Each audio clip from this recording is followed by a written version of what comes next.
que nous enseignons ici devant, ils ne peuvent pas facilement la comprendre. Parce que c'est au-dessus de leur portée. La manière dont nous enseignons, c'est comme vous prenez un enfant de l'école primaire, vous l'amenez directement à l'université, il ne pourra pas suivre.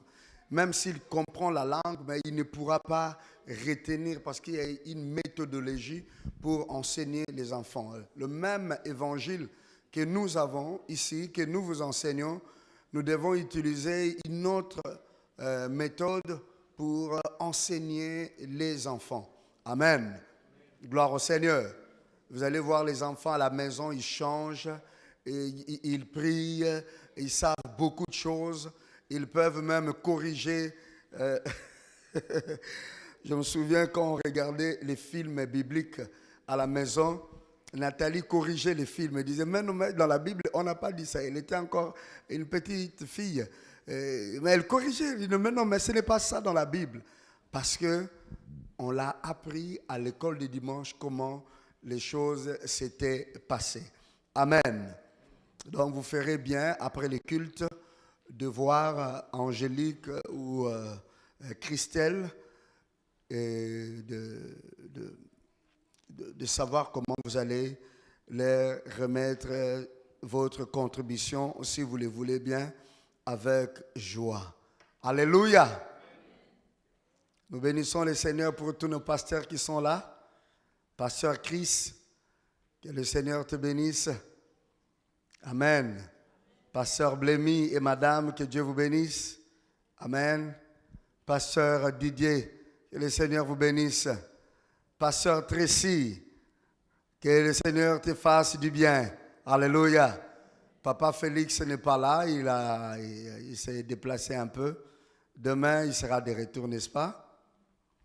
Nous avons Pasteur Jeanne aussi qui pourra être de retour le mercredi. Elle va finir sa mission en Suède. Elle revient dans nos portes le mercredi prochain.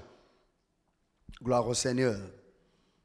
Alors, je vous invite à prendre vos Bibles et de lire avec moi dans Romains au chapitre 8. Romains au chapitre 8.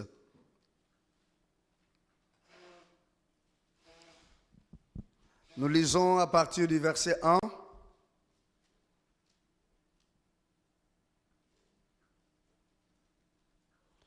jusqu'au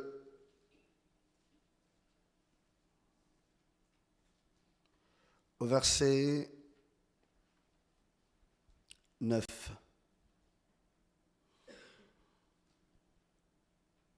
Il n'y a donc maintenant aucune condamnation pour ceux qui sont en Jésus-Christ. En effet, la loi de l'esprit de vie en Jésus-Christ m'a affranchi de la loi du péché et de la mort. Car chose impossible à la loi, parce que la chair la rendait sans force. Dieu a condamné le péché dans la chair en envoyant, à cause du péché, son propre Fils dans une chair semblable à celle du péché. Et c'est là afin que la justice de la loi fût accomplie en nous, qui marchons, non selon la chair, mais selon l'esprit. Ceux en effet qui vivent selon la chair s'affectionnent aux choses de la chair, tandis que ceux qui vivent selon l'esprit s'affectionnent aux choses de l'esprit. Et l'affection de la chair, c'est la mort, tandis que l'affection de l'esprit, c'est la vie et la paix. Car l'affection de la chair est inimitié contre Dieu, parce qu'elle ne se soumet pas à la loi de Dieu et qu'elle ne le peut même pas. Or, ceux qui vivent selon la chair ne sauraient plaire Dieu. Pour vous, vous ne vivez pas selon la chair, mais selon l'esprit. Et si, du moins, l'esprit de Dieu habite en vous, si quelqu'un n'a pas l'esprit de Christ, il ne lui appartient pas. Et si Christ est en vous, le corps, il est vrai, est mort à cause du péché, mais l'esprit et vie à cause de la justice. L'Église dit Amen. L'Église donne un grand Amen. Seigneur, nous te bénissons pour la parole que tu veux nous donner aujourd'hui. Ta parole est la nourriture pour nos vies. Ta parole est un hôpital qui nous guérit. Ta parole est une école qui nous transforme et qui nous change. Ta parole est la lumière qui éclaire notre sentier. Ta parole est une force, ô Dieu, qui nous fait quitter de là où nous étions, qui nous libère de nos chaînes, qui nous enlève de notre prison pour nous amener en un lieu sûr. Ta parole nous convainc. Ta parole est authentique. Ta parole est puissante. Il est écrit, tu as élevé ta parole au-dessus de ton nom. Ô Dieu, ta parole est élevée. Que nous, aujourd'hui, qui sommes bénéficiaires de ta parole, nous puissions recevoir ce que tu as prévu pour tout un chacun ici, au travers de cette parole. Nous t'élèvons, ô Roi des rois. Nous t'élèvons, ô Dieu Tout-Puissant. Nous sanctifions ton nom et nous sanctifions aussi ta parole par cette prière. Au nom de Jésus-Christ, nous prions ainsi. Amen. Nous voulons parler sur les repos par l'affection d'une vie spirituelle. Trouver les repos en s'affectionnant à une vie spirituelle en Christ. Par conséquent, je peux vous recommander, si vous êtes un lecteur, vous aimez lire, allez chercher les livres de Watchman Nee, L'homme spirituel. Allez chercher ces livres-là, L'homme spirituel et les chrétiens spirituels, pour que vous puissiez comprendre encore davantage ce que nous voulons vous dire. Parce que la parole de Dieu ne porte les fruits que lorsque nous l'avons compris. Gloire au Seigneur. Jésus-Christ a dit, un homme est allé s'aimer et pendant qu'il allait, il a fait tomber une partie de la sémence et les oiseaux sont venus directement. Ils ont mangé cette sémence. Il dit, ce sont des personnes qui écoutent la parole de Dieu, qui la reçoivent avec joie, mais qui ne la comprennent pas. Et l'ennemi vole. La parole que tu n'as pas compris est à la disposition de Satan, est à la disposition des démons. Ce que tu ne comprends pas, tu ne pourras pas la pratiquer. Il est écrit, tu nous as donné ta parole pour que nous puissions l'obéir, pour que nous puissions pratiquer. La Bible nous dit, si nous lisons la Bible ou nous écoutons la parole de Dieu et que nous ne la mettons pas en pratique, cela ne va nous servir à rien. Nous serons comme des personnes qui regardent sur un miroir leur visage naturel et après ils oublient. Vous vous rendez compte? Une femme qui se présente devant le miroir pour se maquiller. Et puis elle regarde, elle ferme les yeux et puis, je ne sais pas, elle fait n'importe quoi avec des crayons sur son visage. Parce qu'elle ne voit pas son visage, elle oublie, elle sort. Quand on va la voir dehors, qu'est-ce que les gens vont dire? Peut-être on va dire que c'est une folle. Pourquoi? Parce qu'elle a oublié son visage naturel devant le miroir. Nous aussi, c'est la même chose.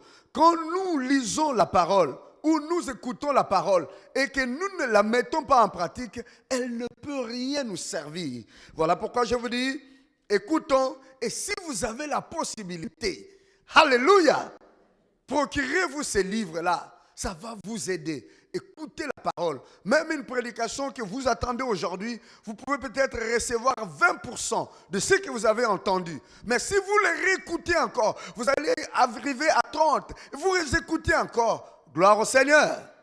Voilà pourquoi à l'école, vous assistez au cours, vous lisez vos notes et on vous pose des questions. Vous avez combien? 6 sur 10, 7 sur 10.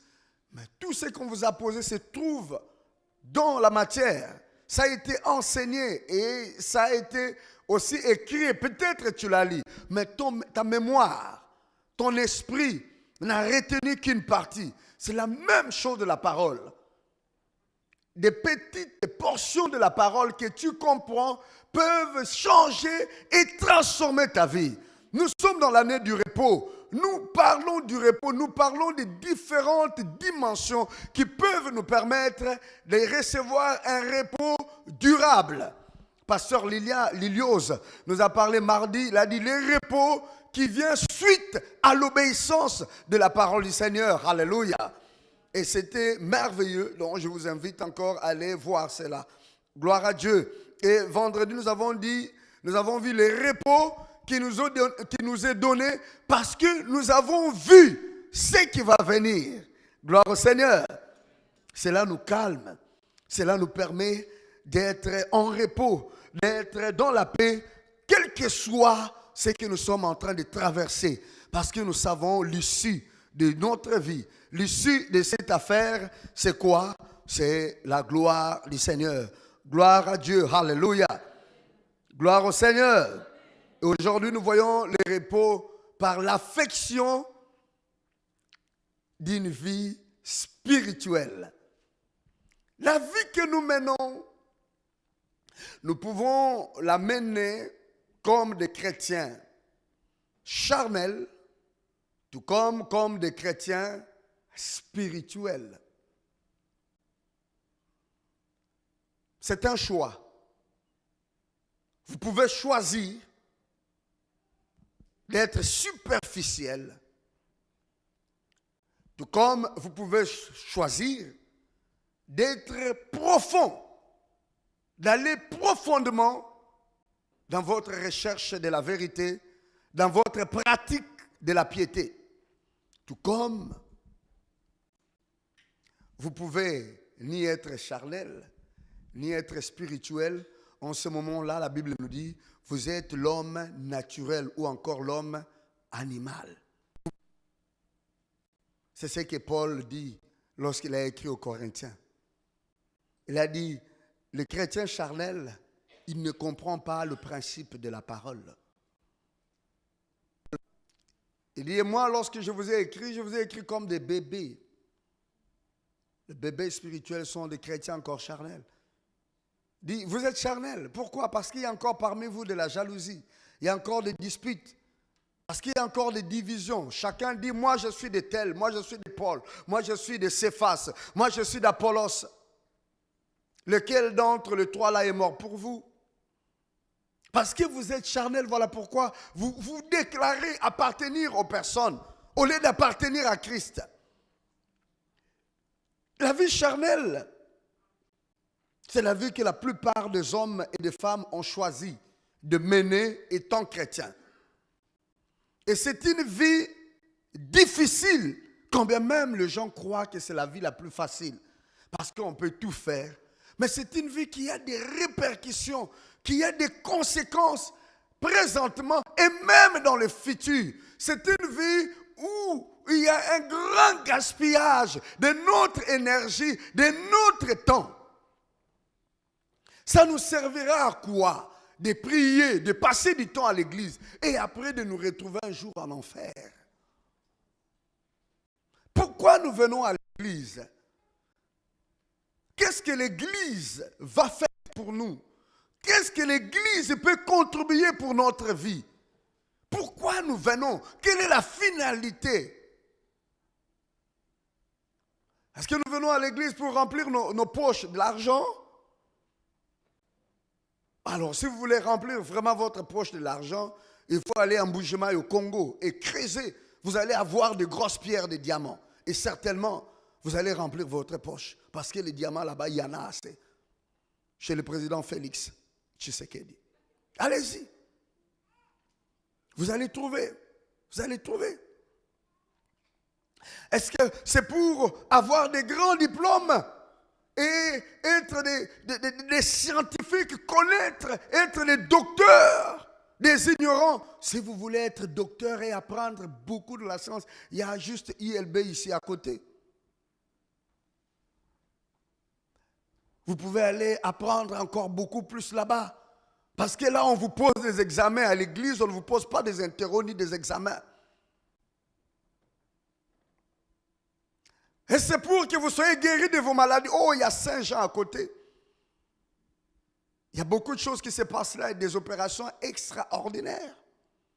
On opère les hommes, les femmes, les enfants, les bébés.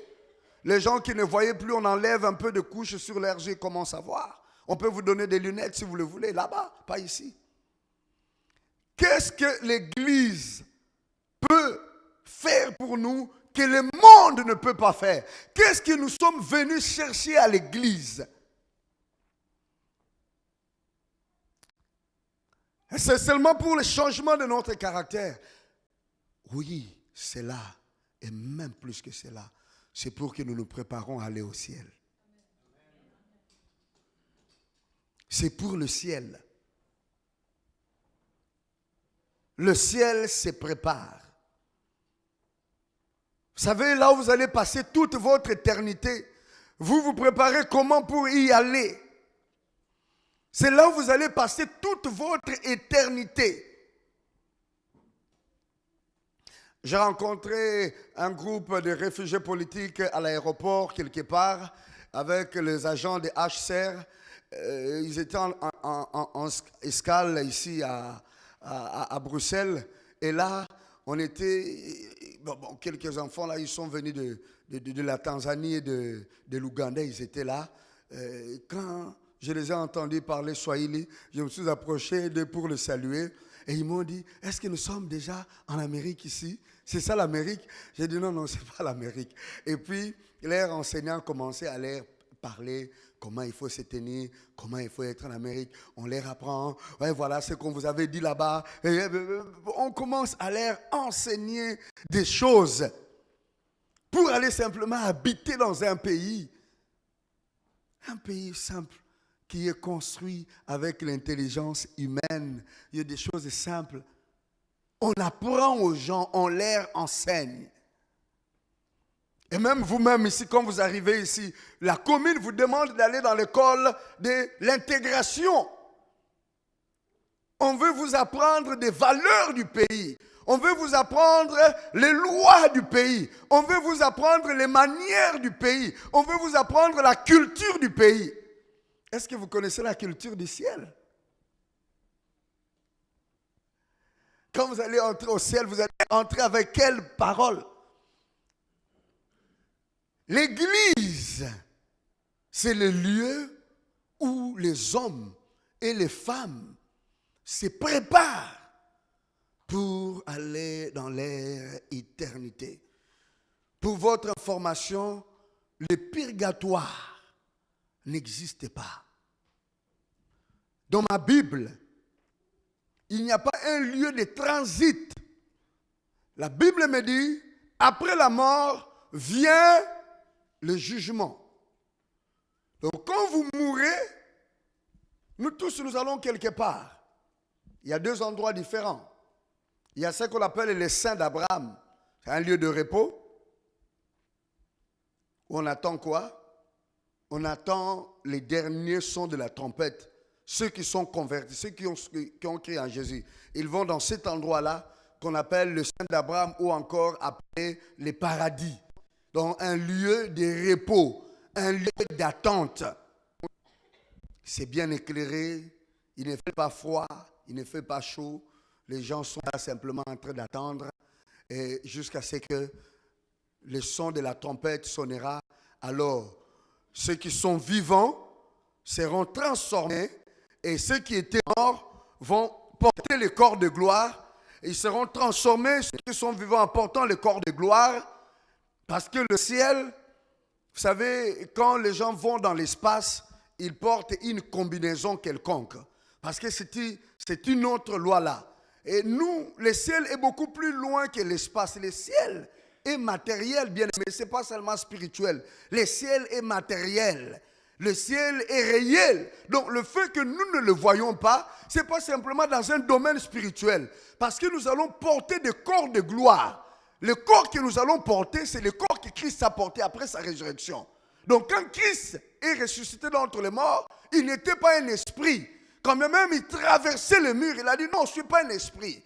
Donnez-moi la nourriture. Donc par ce corps de gloire qui ne peut pas être brûlé, qui ne souffre pas de la température, qui ne peut pas être limité par la matière. C'est un corps de gloire, c'est un corps spirituel qui traverse au travers les murs de béton, de métaux, qui peut monter comme ça. Et au ciel, là, en haut, il y a la température, c'est terrible, et c'est très froid, il fait très froid au ciel.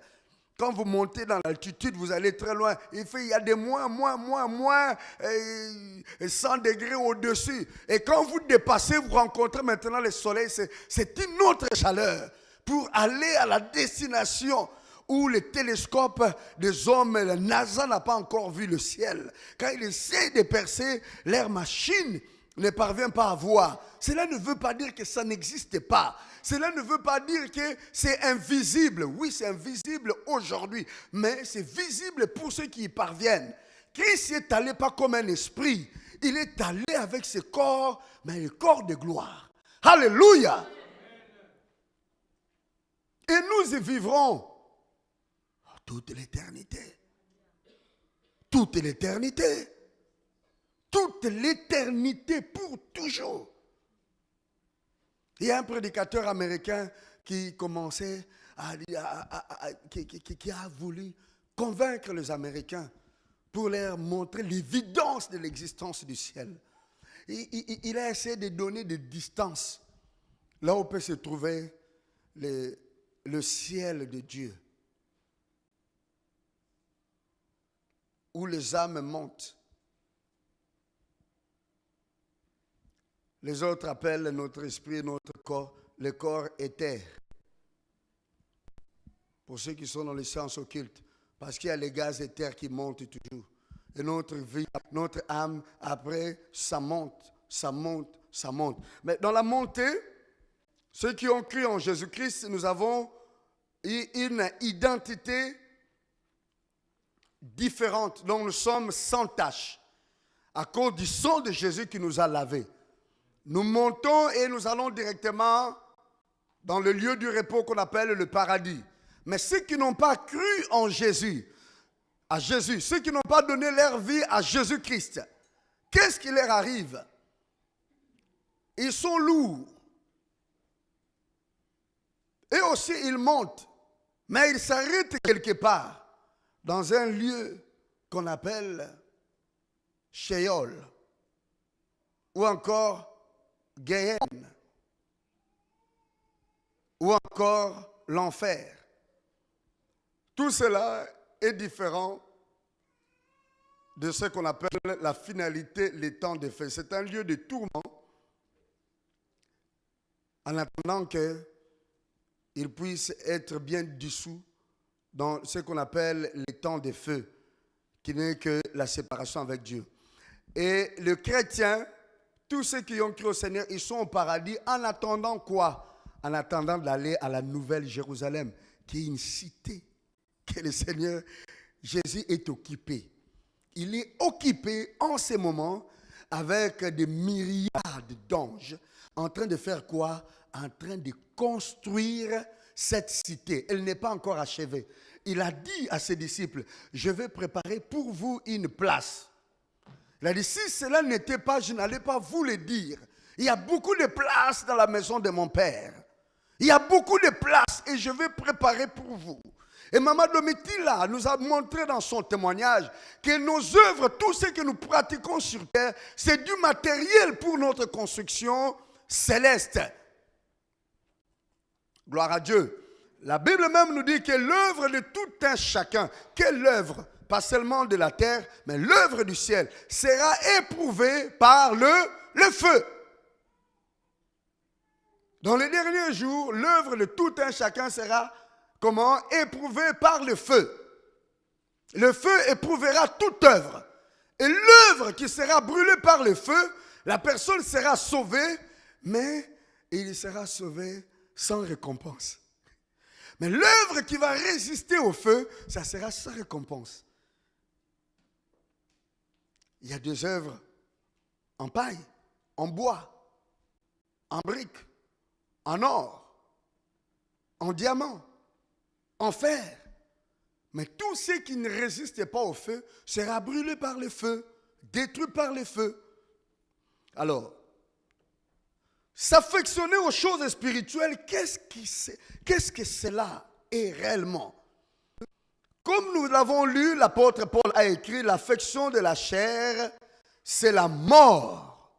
Et l'affection de l'esprit, c'est la vie et la paix. Et il nous demande au verset 5 de nous affectionner, alléluia, aux choses spirituelles ou encore aux choses célestes. Quand on dit esprit, c'est-à-dire qu'ils ne sont pas matériels de cette terre. Et quand on parle de la chair, il ne s'agit pas seulement de la chair, la viande, excusez-moi si vous voulez, je m'excuse, mais il s'agit de la nature déchue, la nature adamique de l'être humain, la nature que nous avons héritée d'Adam et Ève. Cette nature du péché, cette tendance à l'orgueil, cette tendance à la convoitise, cette tendance à l'égoïsme, cette méchanceté naturelle que même les enfants ont, c'est ça la nature adamique. Cette folie humaine dans le cœur de tout un chacun, il y a un degré de folie dans le cœur de tout un chacun. Cette folie humaine, c'est ça qu'on appelle la chair, la nature adamique. Alors, la parole de Dieu nous prescrit des choses à faire pour que nous puissions plaire au Seigneur. Et souvent, ces recommandations et ces prescriptions n'ont pas des intérêts présents, n'ont pas des intérêts matériels, n'ont pas des intérêts sociaux présents. Mais leurs intérêts sont des intérêts du futur durable, de l'éternité et du futur qui va venir un peu plus loin. Par exemple, la parole du Seigneur nous demande d'offrir nos corps comme des sacrifices vivants. Ça sera un culte agréable. Nous sommes toujours dans Romains, nous allons au chapitre 12. D'offrir nos corps comme des sacrifices vivants, agréables. Ça sera un culte raisonnable devant Dieu. De prendre quoi? Nos corps. De l'offrir en sacrifice à Dieu. Qu'est-ce que cela veut dire? Jetons-nous, tuons-nous pour le Seigneur. Prenons nos corps et faisons-le. Donc, donnons-nous un coup de poignard ou jetons-nous sur l'immeuble comme le diable avait tenté le Seigneur Jésus pour le Seigneur. Offrir son corps. Là, on ne dit pas votre esprit. Le verset 1 nous dit quoi? Je vous exhorte donc, frères, par les compassions de Christ, à offrir comment? À offrir quoi? Comment? Vos corps. Ces corps. On nous demande de l'offrir au Seigneur. Quand vous offrez quelque chose à quelqu'un, vous le mettez à la disposition de cette personne-là. Mettre nos corps, mettre nos vies à la disposition du Seigneur, c'est-à-dire nous devons les tenir selon ce que Dieu nous demande de faire, selon les prescriptions de sa parole et la conduite de son esprit. Mon peuple périt parce qu'il lui manque la connaissance. Il y a la connaissance des Écritures, dont la connaissance du livre, de ce qui est écrit. Et puis il y a la connaissance de la communication entre un esprit et notre esprit, entre l'esprit du Seigneur et notre esprit. Parce que Dieu parle. Dieu parle à son peuple. Dieu ne se tait pas. L'honneur qu'un père puisse donner à son fils ou à sa fille, c'est de pouvoir lui parler. C'est de pouvoir lui adresser la parole. Quand l'enfant vient au monde, le père directement parle. Et il dit, voilà, on t'appellera ceci. C'est parler, la communication. Christ a dit, mes brebis entendent ma voix. Donc nous sommes appelés à écouter, à entendre ce que le Seigneur dit. Donc ton corps là, tu l'as mis à la disposition du Seigneur. Quand tu vas faire tes courses pour ton corps, pour ses habits, pour sa nourriture, quand tu vas au salon, quand tu veux te maquiller, ton corps, quand tu veux faire des courses pour ce corps-là, où est la part du Seigneur? Le Seigneur devait avoir sa part. Tu devais le consulter parce que tu lui as offert. Tu ne vas pas mettre un habit qui n'honore pas Dieu. Tu ne vas pas mettre un habit qui ne lui donne pas gloire. Tu ne vas pas mettre une coiffure qui ne l'honore pas. Tu ne vas pas consommer pour ton corps ce que l'Éternel ne prescrit pas. Combien de personnes demandent à Dieu lorsqu'ils vont faire leurs courses, Seigneur, tu veux que j'achète quoi? Moi, je le fais. Quand je vois une chemise qui me plaît, je regarde les prix, je regarde mes moyens, même si j'ai le moyen, même si ça coûte beaucoup trop moins cher, je les prends d'abord, je touche. Je demande à l'Esprit, qu'est-ce que tu penses? Je peux l'avoir ou pas? Lui, il connaît qui a fabriqué. Lui, il connaît les signes qui sont là, les signes cachés. Il connaît le message subliminaux qu'ils peuvent avoir que toi, tu ne connais pas. Quand je vais acheter un parfum, surtout il y a beaucoup de pièges dans le parfum, je prends. Je sens l'odeur, ça me plaît. Et j'ai pris dans mon cœur, comme Néhémie avait prié devant le roi. Seigneur, ça me plaît. Qu'est-ce que tu dis? Je peux dire, il peut me dire, c'est bon, tu peux prendre. Quand le Seigneur me refuse quelque chose, je veux savoir, est-ce que peut-être parce que ce n'est pas le moment de faire ces dépenses-là, ou bien il y a quelque chose que Dieu ne veut pas que je puisse mettre. C'est ça. C'est ça l'affection de l'esprit. C'est-à-dire, tu t'affectionnes à l'esprit. Tu demandes à l'esprit. C'est comme ça qu'est la vie chrétienne. C'est comme ça que le chrétien spirituel peut vivre. Mais le chrétien qui n'est pas spirituel, il regarde et dit, ça vraiment, c'est ça. Ils vont voir. Je vais mettre ça. Bataona. Bakomona. Ils vont voir. Là, je vais apparaître devant eux. Ils vont fermer leur bouche. Là, donc, on achète parce que les autres vont voir. Quel est l'esprit qui anime? C'est ce qu'on appelle l'orgueil de la vie. Et l'autre, tu arrives, tu regardes, c'est très beau, mais ta poche ne répond pas. Tu regardes les noms. Gucci, je ne sais pas vos noms que vous connaissez là. Armani ou comment. Tu dis, si je porte ça, ils vont me craindre. Puis, mais tu regardes la poche et la carte de crédit, ça ne peut plus passer. Tu prends directement le téléphone. Est-ce que tu peux même, tu t'endettes pourquoi? C'est la chair, pour avoir. C'est ça l'affection de la chair. Parce que c'est pas ça c'est la convoitise. Tu convoites.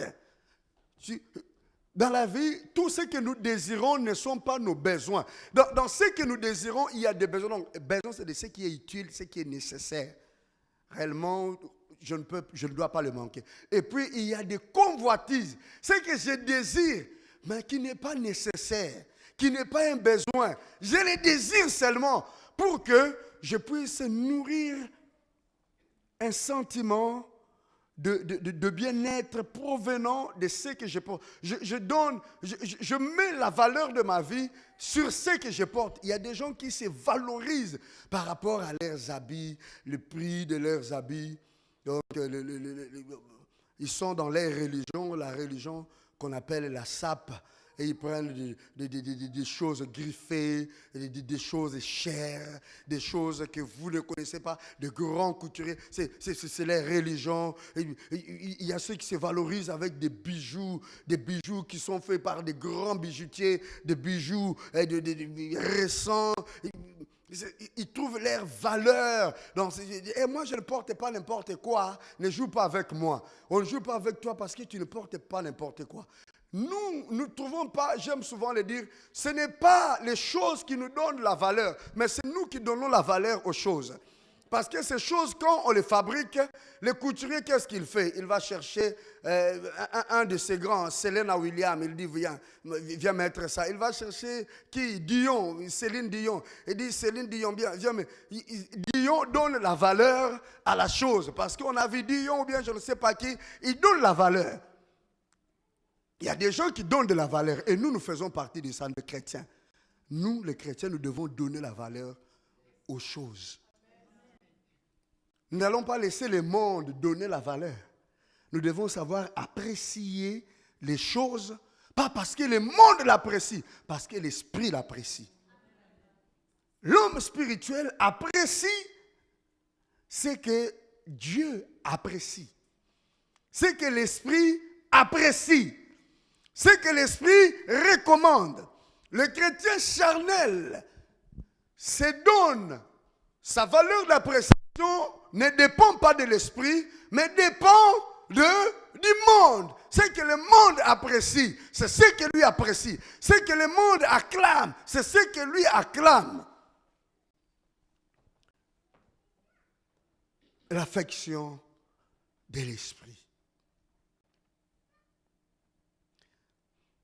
Si, venant à l'église, vous n'êtes pas guéri de la convoitise des yeux, de la convoitise de la chair, de l'orgueil de la vie, vous êtes un élément dangereux pour le ciel. Parce que vous serez comme les anges que le Seigneur avait précipités, qui ont quitté leur dignité céleste. Ils sont descendus pour prendre des filles des hommes, ce qui ne leur est pas prévu de faire. C'était des anges qui venaient du ciel, des esprits. Le Seigneur ne permettra pas encore de telles choses puissent se passer à la Nouvelle Jérusalem. Ainsi, il doit purifier son Église. Il doit purifier ceux qui viennent à l'Église. L'affection de l'esprit, l'attachement à l'esprit. La Bible nous dit, le corps, c'est vrai, il est mort pour ceux qui s'attachent à Christ. Alléluia. Le corps, c'est vrai, il est mort. Et l'esprit est vie pour cela.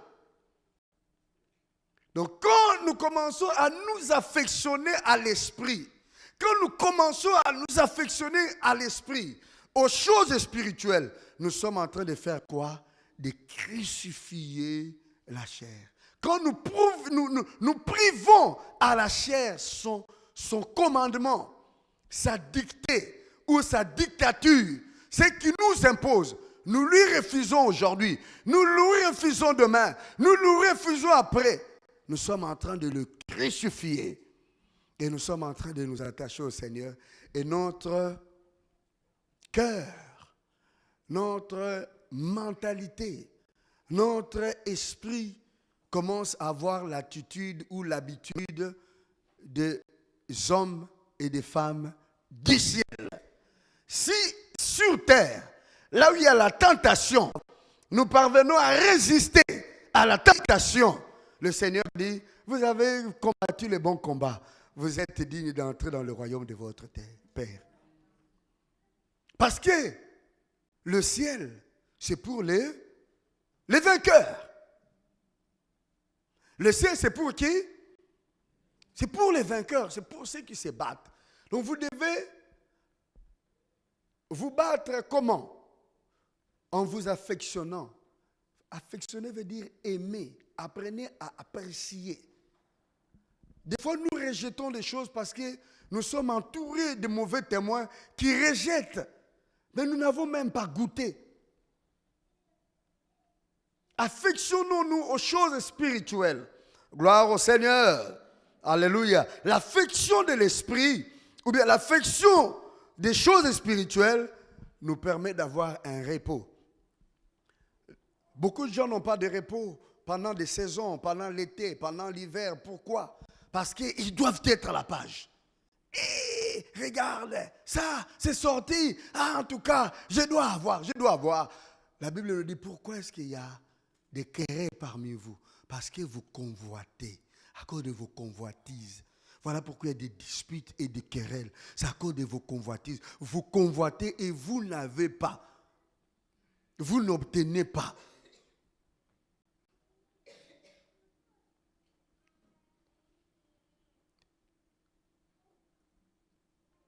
Tu as mal au cœur parce que tu aimes les maris ou la femme de quelqu'un d'autre. Et l'autre dit, non, c'est ma femme, c'est mon mari, tu ne vas pas les prendre. Et tu as mal au cœur, tu convoites. Tu as mal au cœur. Ce n'est pas que Dieu ne répond pas à tes prières, mais Dieu trouve que ce n'est pas utile, important, ce que tu veux avoir. Il dit, vous ne recevez pas quand même vous demandez parce que c'est pour vos convoitises. Le chrétien charnel verra la plupart de ses prières ne sont pas exaucées. Parce que dans ces prières-là, il n'amène pas ses besoins, il amène ses convoitises. Le Seigneur a dit, je vais exaucer tous vos besoins. Ce qui est utile, ce qui est nécessaire pour toi. Tu ne manqueras de rien. Il n'a pas dit, je vais prendre vos convoitises, je vais répondre à vos convoitises. Sommes-nous ensemble? Quelqu'un peut dire Amen. Amen. Quelqu'un peut donner un grand Amen. Amen. Les chrétiens spirituels, il est dans la paix. Il n'est pas complexé avec son vieux costume comme le mien. Ça va faire 3 ans, ça brille toujours, n'est-ce pas? Amen. N'est-ce pas que ça brille toujours? Dites-moi quand même. Pasteur, ça brille ou ça ne brille pas? Alléluia. La vieille chaussure, ça fait plus de 7 ans. Tu es dans la paix, tu es dans le calme. Parce que l'aspect extérieur, pour toi, tu ne le considères pas de la même façon que le monde considère. Le monde, lui, a une autre considération de la manière dont il doit s'habiller. Et pour cela, son cœur manque la paix. Alors maintenant, pour ce qui est du caractère, alléluia. Pour ce qui est du caractère,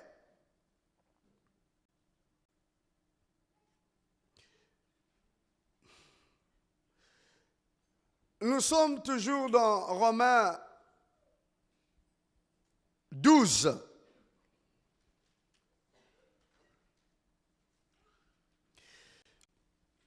Je vais m'arrêter là. Je compte seulement sur le Seigneur pour permettre à ce que nous puissions aller plus profondément avec l'Esprit Saint, la méditation de la parole. Dans Romains 12, avec les livres, si vous l'achetez, avec l'écoute et votre propre temps de prière, vous allez encore comprendre davantage. À partir du verset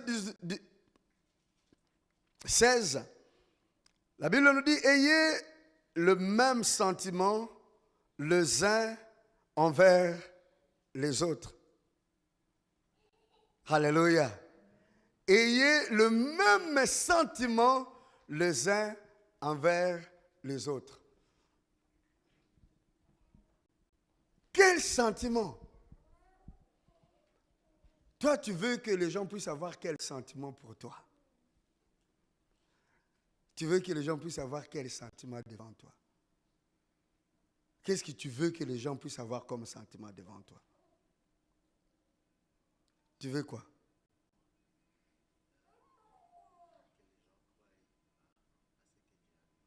Qu'ils croient en toi. Quelque part, qu'ils t'aiment, qu'ils t'apprécient. Qui veut que les gens puissent les haïr ici? Qui? Qui veut qu'on puisse les haïr? Que les gens puissent avoir les sentiments de haine envers lui? Qui veut que les gens puissent l'aimer? Qui veut l'amour des autres? Qui veut qu'il soit aimé, qu'il soit apprécié? Qui veut qu'on lui fasse confiance? Qui veut? Alors, ayez les mêmes sentiments les uns envers les autres. C'est les sentiments que tu désires qu'on puisse avoir pour toi. Tu dois aussi l'avoir pour l'autre. C'est ça, ayez le même sentiment. Les gens du monde réclament ceux qui ne sont pas prêts à donner. Dans le monde, on réclame aux autres ce que nous ne pouvons pas donner, ce que nous ne pouvons pas leur offrir. C'est ça même la religion. Dans la religion, il y a des chefs qui dominent sur les autres, qui leur imposent des choses qu'eux-mêmes ne pratiquent pas. C'est ce que Pierre a dit. Pourquoi voulons-nous mettre un obstacle, être une pierre d'achoppement pour les païens? Nous voulons leur faire porter un fardeau que nous-mêmes n'avons pas pu porter, ni nos parents n'ont pas su porter. C'est ça la religion. Imposer les gens ce que vous-même vous ne faites pas. Le monde réclame. Un homme charnel voudrait bien qu'on le respecte et lui ne respecte pas. Voudrait bien être supérieur aux autres et regarder les autres inférieurs. Nous allons continuer toujours dans ce même verset. N'aspirez pas à ce qui est élevé, mais laissez-vous attirer par ce qui est humble. Mais dans le monde, on dit ne te laisse pas faire. Ne te laisse pas faire. S'il faut faire le choix, il faut prendre la tête. Et la Bible nous dit aspirez à ce qui est humble. N'ayez pas une haute opinion de vous-même, mais avantagez les autres. Ça, c'est l'esprit. Ça, c'est la connaissance spirituelle. Christ, quand il est venu sur terre, il n'est pas venu comme quelqu'un qui vient écraser les autres, mais il est venu comme le serviteur des autres. Il est venu, bien qu'il était Dieu, ou il est Dieu parce qu'il a toujours été Dieu, mais il s'est comporté comme un esclave. Il a servi. Il a lavé les pieds de ses disciples. Même après la résurrection, il a fait la cuisine, le barbecue pour eux. Ils étaient en train de pêcher et ils n'ont rien trouvé. Et Christ était là. Il a préparé bien son tonneau, et sa pièce de barbecue. Il a pris le bois. Il a eu le temps d'allumer le feu. Il est allé, il a pêché des poissons et il a commencé à faire barbecue pour Paul, pour Pierre, Jean et Jacques et tout le monde. Et ils étaient là en train de pêcher. Il les servait, il a préparé pour eux. Et quand ils sont sortis de lui, il a dit, enfants, avez-vous quelque chose à manger? Là, on n'a rien attrapé, il est venu alors. Voilà, la nourriture est là, mangez, il leur a servi. Alléluia. Il s'est même donné, il a dit, prenez mon corps, mangez, prenez mon sang, buvez. Gloire au Seigneur. Voilà, n'aspirez pas à ce qui est élevé. Prenez, soyons humbles dans la vie. Voyons les autres comme au-dessus de nous. Donnons aux autres leur estime. L'homme humble cherche les bons côtés des autres et valorise. L'homme orgueilleux cherche les faiblesses de l'autre et les expose. Et la Bible nous dit justement d'être humble. L'humilité consiste à valoriser les autres selon la valeur que Dieu leur a donnée. Glory to God. Glory to God. Alléluia. Ne soyez pas sages à vos propres yeux. Amen. C'est-à-dire, apprenez à écouter les avis et les considérations. Laissez-vous instruire. L'homme spirituel, c'est celui qui a une oreille qui écoute les instructions, les conseils. celui qui ne veut plus écouter les conseils, celui qui ne veut plus écouter l'instruction, qui est sage à ses propres yeux, il ne marche pas selon l'esprit. Il ne s'affectionne pas à l'esprit. Parce que l'affection de l'esprit, c'est ça. L'homme spirituel écoute, il examine, il analyse, il prend le temps. Même pour ceux qui ne l'aiment pas. Moi, j'analyse tout ce que l'on dit. Même ce qui me fait mal, je vérifie. Même si ce sont des injures, des mauvaises critiques, je prends, je regarde. Je dis, oui, c'est vrai, oui, c'est vrai. Mais peut-être on a difficile aussi à accepter quand même, alors je vais m'adapter à ça. Même les gens qui ne t'aiment pas, quand ils te critiquent, ils disent des fois des choses qui sont vraies. Et par là, tu dois, toi, enfant de Dieu, essayer d'appliquer ce que tu écoutes qui peut t'aider à t'améliorer. Alléluia! 17, ne rendez à personne le mal pour le mal, recherchez ce qui est bien devant tout le monde. Alléluia! Devant tous les hommes. La propre justice. Comme il m'a fait ça, il va voir. Ça, c'est le chrétien charnel. Ce qu'il m'a fait, il va voir ce que je vais lui rendre. Je vais lui payer. C'est comme ça qu'on fait les doigts là. Il va voir comment je vais lui payer. L'homme spirituel dit adieu la vengeance, adieu la justice. Moi, je ne rends pas le mal pour le mal. Dieu me défendra. Je ne rends pas le mal pour le mal. Affectionnez-vous aux choses de l'esprit. C'est ça, les choses de l'esprit. Donc, nous sommes au chapitre 12. C'est la continuité de ce qu'on nous a dit là au chapitre 8. Alléluia. Gloire au Seigneur. Recherchez ce qui est bien devant tout le monde. Qu'est-ce qui est bien pour tout le monde? S'il est possible, autant que cela dépend de vous, soyez en paix avec tous les hommes. Ne vous vengez pas vous-même, bien-aimés, mais laissez agir la colère. Alléluia. Gloire au Seigneur. Pour clôturer, offrir son corps, offrir sa vie à Dieu, c'est prendre notre corps, l'amener dans la présence de Dieu, dans la prière et dans le jeûne, dans l'autel.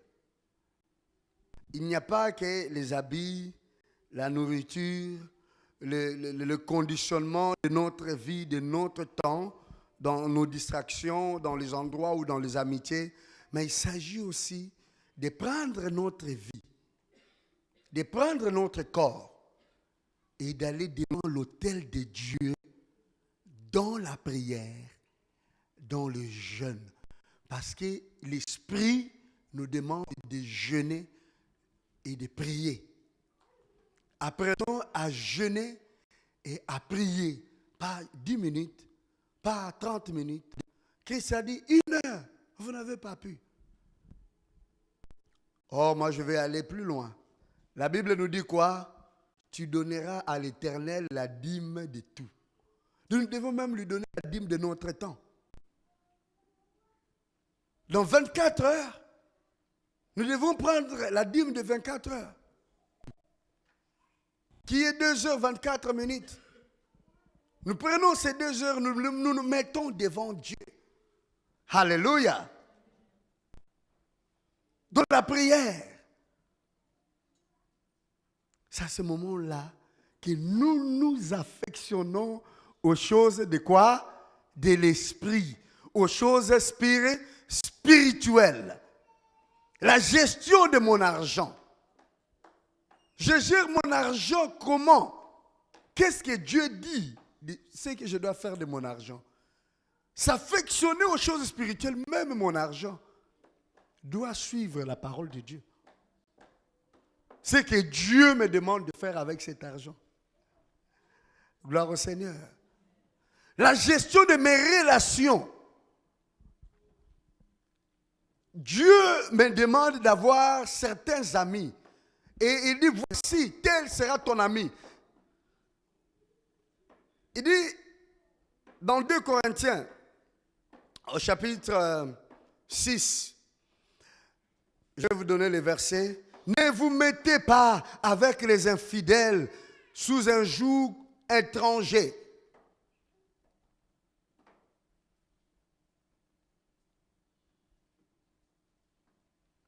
À partir de 14, 2 Corinthiens 6, à partir de 14, ne vous mettez pas avec les infidèles sous un joug étranger. Ça veut dire quoi? Ne vous associez pas avec les infidèles dans des choses que vous ne connaissez pas, dans des choses étranges, même dans des choses qui ne concernent pas le royaume.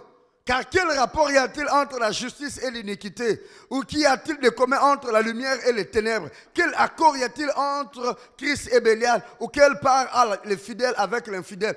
Il nous dit que nous ne devons pas traîner avec les infidèles, donc avec ceux qui ne croient pas. Nous ne devons pas prendre notre temps et passer longtemps avec eux. Avoir des amis infidèles, chrétiens, comment, païens.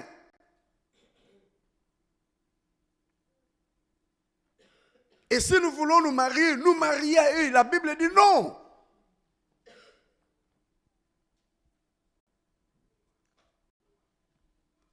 Au chapitre 15 de 1 Corinthiens, au verset 33, si je ne m'abuse pas, on dit « Des mauvaises compagnies corrompent de bonnes mœurs ».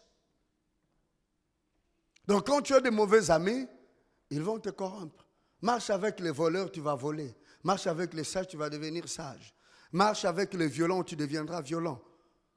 L'homme spirituel, il règle toute sa vie en fonction de cela. Vous comprenez? C'est ça être un homme spirituel. C'est ça s'affectionner aux choses spirituelles. Alors, tout ce que l'homme spirituel fait en accord avec l'esprit, ce sont des œuvres qui résistent au feu. Le feu, c'est quoi? Le feu, c'est la volonté de Dieu. Le feu, c'est la nature de Dieu. Dieu éprouvera toute œuvre que quelqu'un aurait fait. Il éprouvera toute œuvre qu'un homme aura fait. Si ton œuvre est brûlée, c'est-à-dire que tu ne l'avais pas fait sous l'inspiration de l'esprit, tu n'as pas été conduit par l'esprit. Et Dieu ne gratifie pas ces œuvres-là. Alléluia. Ici, quelle est la monnaie qu'on consomme? Ici, c'est quoi? Comment? Les euros, hein? Si vous allez dans les boutiques, vous achetez tout ce que vous voulez. Amen. N'est-ce pas? Et si j'amène la monnaie chinoise ici, bien que la Chine devienne une grande puissance, j'entre dans les boutiques. Maman Pisse, tu vas me vendre des choses dans ta boutique? Si je viens avec les yens, c'est comme ça qu'on l'appelle. Tu vas me vendre? Bien, ceux qui ont des salons de coiffure, certainement, vous allez me coiffer avec cet argent-là. Qu'est-ce que je voulais dire? L'Éternel ne gratifie pas des choses qu'il n'a pas inspirées. Ce qu'il ne t'a pas demandé de faire, il ne te donnera pas une récompense à cela. Ce que sa parole ne t'a pas dit de faire, il ne te donnera pas une récompense. Il y a sa parole qui nous dit, qui nous dirige, et puis il y a la voix de l'Esprit. Il y a ce qui prescrit la parole, quand nous le faisons, nous sommes gratifiés. Il y a ce que sa voix, la voix de l'Esprit, les Écritures, la parole, les conseils des hommes sages. Quand nous les suivons, nous obéissons au Seigneur. Enfants, obéissez à vos parents. Quand les enfants obéissent aux parents, selon le Seigneur, Dieu le bénit. Il y a des enfants qui verront une grande couronne au ciel parce qu'ils ont obéi à leurs parents et ils vont vivre longtemps. Gloire au Seigneur. Le chrétien spirituel, il trouve son repos dans l'affection des choses spirituelles. Il n'a pas un esprit agité.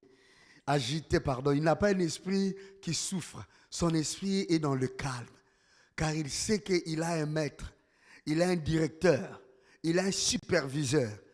Il contrôle tout, il les dirige, il ne s'inquiète de rien. Même pendant le moment difficile, il sait que le superviseur est là. Il trouvera toujours pour lui une place, un moment, un moyen de pouvoir s'en sortir pour que la gloire revienne à Dieu. Mais le chrétien charnel est souvent surpris par ses décisions, par ses actes. Il se retrouve dans des problèmes, il se trouve dans des ennuis. Et les ennuis l'emballent, l'avalent, les dévorent. Et il souffre. Il souffre. Il a des difficultés. Et des difficultés qui trouvent difficilement des solutions. Parce qu'il a choisi une vie charnelle. Demande maintenant au voisin, à ton bon voisin que tu as proclamé, dis, quelle est la vie que tu veux faire, tu veux suivre maintenant? Tu veux être un chrétien charnel ou spirituel? S'il te plaît, pose-lui la question de ma part. Vous voulez être un chrétien spirituel ou charnel? Alors, vous savez comment vous allez marcher selon l'esprit. L'affection de l'esprit, c'est la paix, c'est la vie. Écoute l'esprit. Alléluia. Je vais clôturer par ce témoignage, quelque chose qui m'était arrivé il y a très longtemps. J'avais rendez-vous avec quelqu'un, je vous l'ai déjà dit, je ne sais pas 2 ou 3 fois déjà ce témoignage. Je vais le répéter encore pour ceux qui ne l'ont jamais entendu. J'étais en train de prier pour des gens et puis il y a une personne qui avait rendez-vous avec moi qui était venue pour la délivrance. Souvent quand j'ai rendez-vous avec des gens, je prépare ces rendez-vous dans la prière à la maison. Je reçois des directives de la part du Seigneur que je viens appliquer lorsque je prie pour la personne. Alors, j'avais des directives du Seigneur. Mais je venais déjà de prier pour plusieurs personnes avant que la personne arrive. Et j'étais fatigué. J'étais fatigué. Que je n'avais pas la force physique de prier pour cette personne-là. Mais le Saint-Esprit m'a dit, lève-toi, ça s'est passé il y a longtemps à Kigali. Il a dit, lève-toi et prie, fais ce que je t'ai dit. Je dis, Seigneur, encore, je viens de chasser plusieurs démons, je vais lui donner rendez-vous. Le Seigneur dit, non, ne lui donne pas rendez-vous, prie maintenant. Prie. Toi, prie, tu n'es qu'un instrument, prie. Seigneur, je suis un instrument, oui, comme tu l'as dit, mais l'instrument, c'est fatigue aussi, non? Alors, contre le conseil du Seigneur, j'ai donné à la personne un rendez-vous. Bon, la personne ne savait pas la communication que j'avais avec Dieu. Je l'ai écouté un peu. J'ai fait une prière flash. Seigneur, bénis mon bien-aimé, fortifie-le. Et le mardi prochain, quand nous allons nous voir, que tu sois présent. Et le Seigneur me demandait de finir cette tâche-là sur place parce que lui, il était là. J'ai désobéi au Seigneur. Et cette personne avait des problèmes. Elle avait vraiment des démons. Et c'est pour cela que je ne voulais pas. Parce que je sais que j'allais entrer encore dans des combats. Quand les gens se jettent par terre, il faut essayer de les maîtriser. Et tout ça, ça prend beaucoup d'énergie. C'est fatigant. Et je ne voulais pas entrer justement dans cela. Parce que je savais qu'il a des problèmes. Et ça finira par des manifestations. Le jour de ce rendez-vous-là, je me suis préparé, je l'ai donné à de bonnes heures où je suis frais. Bien prié, bien préparé. La personne est venue au rendez-vous. Et je commence à faire la prière de feu. Aucun démon ne répondait. Aucun changement dans la personne. Aucune guérison. Aucune délivrance. J'ai crié, au nom de Jésus, je te lis. Je vois, puis les démons étaient là, calme dans le corps de la personne, calme. J'ai dit, tu sens quelque chose à dire? J'ai dit, peut-être je vais l'encourager. Mais je sais que ces démons, les liens et les alliances qui étaient dans cette personne, il devait avoir une manifestation. S'il n'y a pas une manifestation démoniaque, la personne se sent soulagée. Il y a un poids qui quitte. Est-ce que tu sens quelque chose? Rien, je ne sens rien. Okay, je continue à faire mon scénario de la prière. Je dis bien scénario de la prière parce que ça venait de moi. Le Seigneur n'était pas là. Après la prière, je dis, ok, ça va, je te contacterai après. Il est parti, je suis resté. J'ai prié, Seigneur, qu'est-ce qui se passe? Pourquoi tu n'as pas fait? Pourquoi tu n'as pas été là pour... Il a dit, mais quand je t'ai demandé de le faire, tu as compté sur ta force. Maintenant que ta force fasse le travail, non? Parce que c'est ta force qui chasse les démons. Ce n'est pas mon esprit. Alors ça a été une leçon. J'ai appris à servir Dieu, même lorsque j'ai les yeux qui ferment. Quand il me dit fais ça, je le fais. Parce que je sais que je ne suis qu'un instrument. La femme qui avait été guérie de l'écoulement de sang, elle n'avait que touché. Des fois, tu penses que la délivrance, ça va te prendre du temps, mais Dieu peut faire une grâce. Tu imposes simplement le main et tous les démons partent même sans démontrer ça, sans même se manifester. Et la personne rend témoignage au Seigneur. Amen. J'ai été charnel en ce moment-là parce que je n'avais pas obéi. Mes frères et sœurs, et ce sont des erreurs que souvent nous faisons dans la vie. Nous ne voulons pas suivre ce que Dieu nous montre. Nous voulons suivre ce que nous pensons être bon. Et après, l'issue, c'est que Dieu n'est pas là. Et quand Dieu n'est pas là, vous savez, les temps de feu, c'est quoi? Les temps de feu, c'est une vie sans Dieu. C'est ce que la Bible veut nous dire. C'est ce que la Bible nous dit. Les temps de feu, c'est une vie, une éternité sans Dieu. Sans sa justice, sans sa miséricorde, sans sa bonté, sans sa présence. Les âmes des humains vivent à l'absence de Dieu. Imaginez cela. Sans Dieu, dans l'univers, sans Dieu, avec les diables. Et il est méchant. Avec ses cruches, ses fourches et son feu sur vous. Qu'est-ce que vous allez faire? Qui nous protège? Dieu. Et vivre sans Dieu, quelque chose de terrible. Les chrétiens charnels, c'est le chrétien qui a décidé de faire ces choses sans la vie de Dieu, sans la présence de Dieu, sans l'accord de Dieu. Qui veut cette vie-là de chrétien charnel? Qui la veut? Qui veut vraiment conduire sa vie seul, sans Dieu, sans le conseil de Dieu? Faire tout ce qu'il veut comme Ndenga Lingira, comme il veut. Qui lève sa main, nous allons prier pour qu'il reçoive cette vie-là. Nous allons prier pour elle, pour cette personne-là, pour qu'elle reçoive cette vie-là. Qui est là? Qui veut cette vie? Les chrétiens charnels. Levez-vous, non? Oh, il n'y a aucun chrétien charnel ici qui veut être chrétien. Mais qui veut la vie du chrétien spirituel alors? Ah, beaucoup de mains, tout le monde. Lèvons-nous alors pour prier le Seigneur. Alors levez-vous comme des chrétiens spirituels. Dites, Seigneur Dieu. Oh non, ne parlez pas avec force. Seigneur Dieu, je me présente devant toi cet après-midi, car j'ai compris l'affection de la chair, c'est la mort, mais l'affection de l'esprit, c'est la vie et la paix. J'ai choisi d'affectionner l'esprit. Je veux mener une vie de chrétien spirituel. Pardonne-moi mon égoïsme, ma désobéissance, mon incrédulité. Je me tourne vers toi pour t'écouter et mener une vie d'obéissance aux Écritures, d'obéissance à la voix de ton esprit, et une vie de chrétien spirituel. Je te le demande, Papa, au nom de Jésus. Amen. Lèvons nos mains, je vais prier pour l'Église. Seigneur, je viens recommander tout un chacun. Il y a une vie merveilleuse, une science aussi merveilleuse qui est au-dessus de notre portée. Mais c'est toi qui nous le fais parvenir lorsque nous te cherchons. Aujourd'hui, toute l'Église vient et te cherche.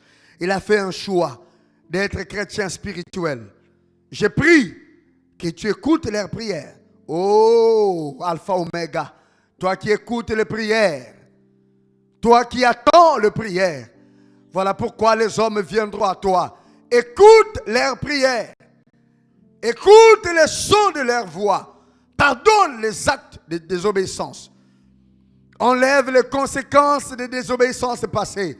Seigneur, donne un nouveau jour à tout un chacun. Donne un nouveau commencement à tout un chacun. Car tu as porté nos péchés à la croix et tu as ôté les conséquences. Ôte les conséquences de notre désobéissance. S'il te plaît, oh Dieu, toi qui as payé notre dette, ôte les conséquences de notre incrédulité, car tu as envoyé ta parole pour nous enlever de là où nous étions, pour nous amener à terre sûre, à un lieu de bénédiction, de l'accord d'une vie de chrétien spirituel. Je te le demande, cher Saint-Esprit, de t'approcher de tout un chacun pour le guider, pour lui donner la foi, la confiance, la tranquillité et de marcher avec toi. Je te bénis, Yahweh. Je te glorifie, Papa, au nom de Jésus. Amen. Que le Seigneur vous bénisse. Je vous bénis tous comme des chrétiens spirituels et je vous souhaite de marcher dans cette vie-là, des chrétiens qui sont affectionnés aux choses de l'esprit. Soyez bénis.